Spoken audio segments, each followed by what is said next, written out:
Health Matters, a local NGO dedicated to public health education, joined hands with Makwelo Senior School to address rising concerns about teenage health.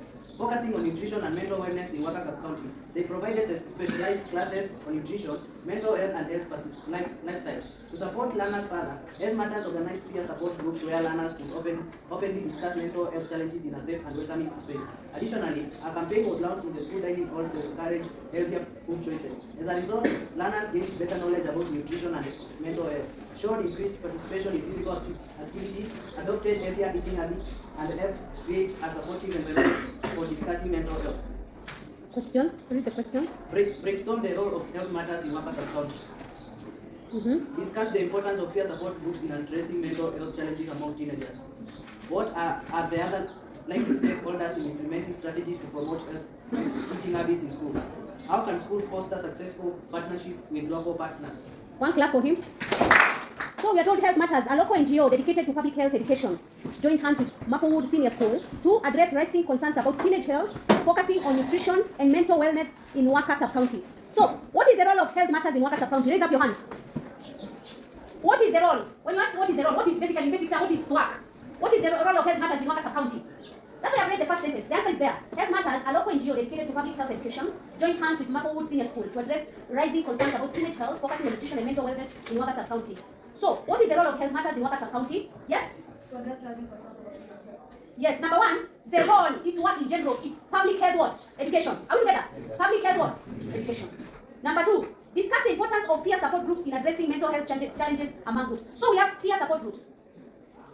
We are saying here, we are being asked, you have to discuss what is the importance of this peer support group. Peer support group is, for example, here in class, you are peers, all of you, right? You're almost the same what? Age, right? So that means you're what? You're peers. So amongst you, we have, you can be in a group that helps other learners here who are teenagers to address issues with mental health. Mental health is whereby someone has mental health issues. If, for example, they want to commit suicide. Are you understanding? Yes. Or something happens at home. Let's say just a common occurrence is whereby maybe your father and mother are what? Are disagree, right? And maybe your father leaves and your mother is left and you don't have money. And you know you need to pocket money. You don't have money. Or it can be whereby your father comes every day drunk and kills all of you in the upstairs and sends you away when he's drunk. When he's not drunk, he's looking for you to come back home because you're his what? Family. You know that can cause you to have what? Mental? Yes, issues. So now when you're talking about here, discuss the importance of these peer support groups. What is the importance of these support groups which help learners, or you are in the peer group now, there's a group here which is helping other teenagers here in class to deal with mental issues. What is the importance of that group? Now you're looking at the benefits, yes? Yes, one clap for him.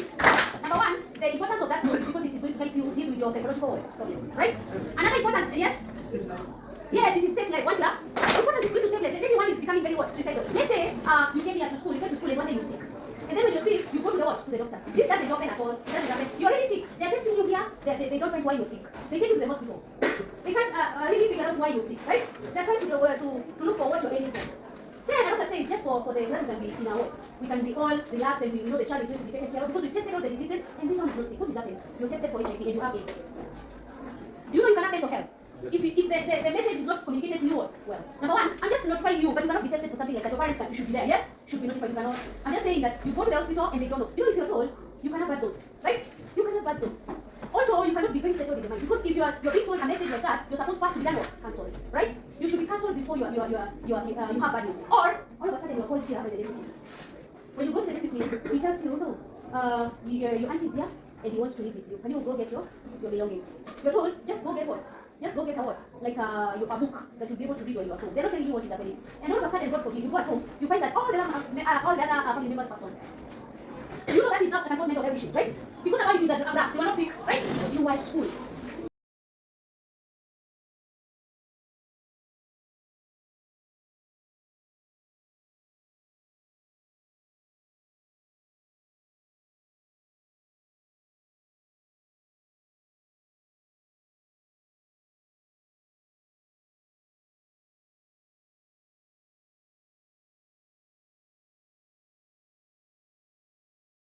Of peer support groups. We'll continue talking about it.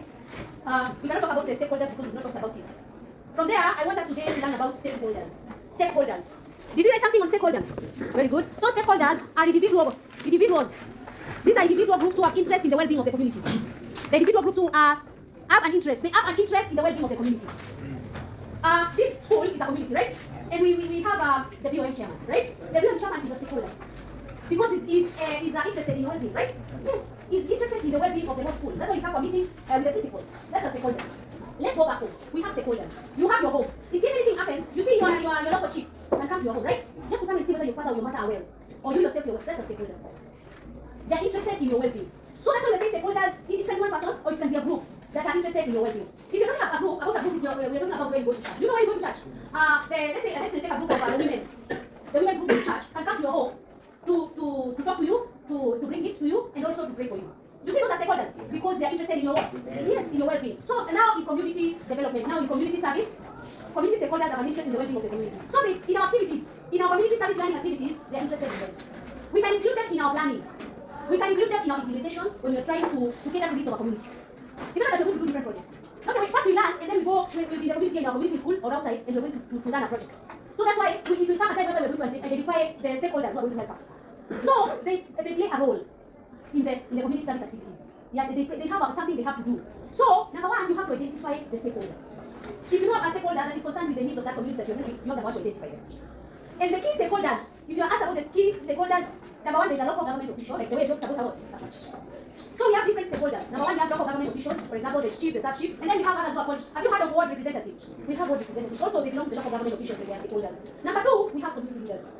Community leaders, these ones can easily mobilize people to support. When you're doing a project, they can be able to mobilize people to help us when you're doing a project. And community leaders, we have like elders of the community. You have elders in your community. You have elders, right? Also, we have religious leaders. They can easily mobilize. You have a pastor. You have a bishop. They can help. You have also influential people. So in community leader, if there's a member of parliament there can be able to mobilize the people, also, what do you call them? Then we have also non-governmental organizations that can be able to help. They have expertise. Non-governmental organizations, we are calling them non-governmental because they're not affiliated with the government. Most of the time, they were started by people who wanted to help the community. And they're not linked to the government. Then we have local businesses. We can have stakeholders of local businesses. Here we're talking about people who have that business. You know, people who have wholesale in your community. They also can have supermarkets. What else do they have? The local businesses in your community. What do these people do? They what? They have also other stuff too, right? Yes, these people are stakeholders because if they're interested in the community, they can offer donations to us. When we are doing our community service learning project, they can be able to give us what? Donations, right? We also have schools and educational institutions also that can come in and provide for the needs when we're doing our project. They can also offer facilities. Let's say, for example, in this community, we've discovered that there's a need in this community whereby they don't have trees. So we are supposed to plant trees, right? In the nearby community. The school institution here, what you're talking about, is going to help us because we are going to bring our seedlings here where they're safe. We are bringing like 1,000 seedlings here, right? So that now, when we want to implement our project, we'll be picking them from here every day and we go plant them in the what? Community, right? Yes. So these schools and educational institutions can be stakeholders because they are going to provide facilities. Also, they can provide the expertise in catering for the community needs. We also have healthcare facilities, for example, hospitals, clinics, or health workers. We find that there is a need in a community. Remember, you have first to know their needs, right? We discover that most of the women, yes, die during childbirth in a particular community because they have no access over what? Hospital, right? They have no access over hospital. You see, that is the need of a community. And now we start a project. Our project, it is making sure that these women can be able to, we start from somewhere. We can't build fast because we can't build we can. If we want to, we can build a clinic, yes?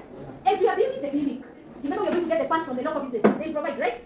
But we need the expertise of the doctors, right? We cannot just come and start building. We need the doctor to tell us, you need a maternity wing, right? You need a room whereby after the mothers are received, they need to stay there before the what? The delivery, right? Yes. So we have healthcare facilities, and then we have community members themselves. Community members themselves also are stakeholders. They're stakeholders because they're interested in the community. They're the ones who are benefiting, right? They're the ones who are benefiting. So they also are a stakeholder. So from there, I want us to open your books, finally. Before we continue, I want you to open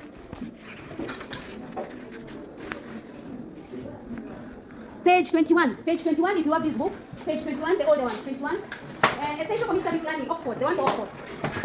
You see where you're creating a database here. I want you in your free time to draw this. You see this? This one here.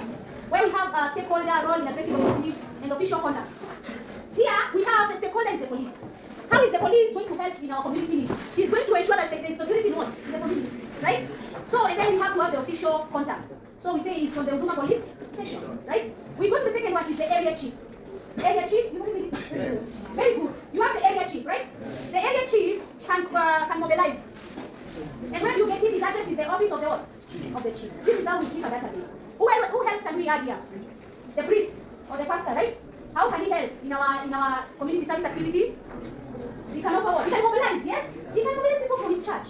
And what is his official contact?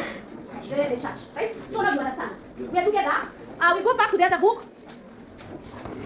You see, there is a process whereby you approach the what? The stakeholder.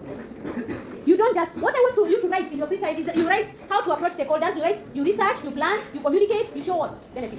It's